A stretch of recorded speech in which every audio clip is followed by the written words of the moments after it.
Patna book fair सन 2023 में पूजा publication की जानिब से बुक स्टॉल लगाया गया है, जहां पे पूजा पब्लिकेशन के द्वारा प्रकाशित सभी किताबें उचित मूल्य पे आप लोगों को दस्तयाब हैं।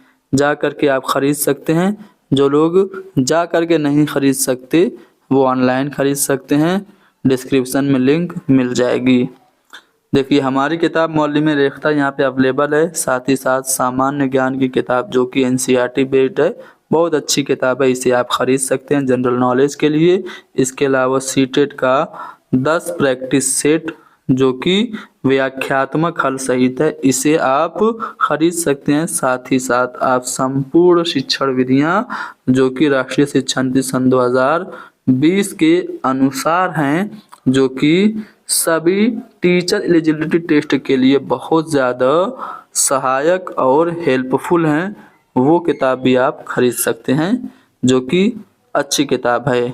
तो ये सभी किताबें आपको पटना बुक फेयर पे मिल जाएंगी। अगर वहाँ से नहीं ले पाते हैं तो ऑनलाइन ख़रीद सकते हैं। डिस्क्रिप्शन में लिंक है।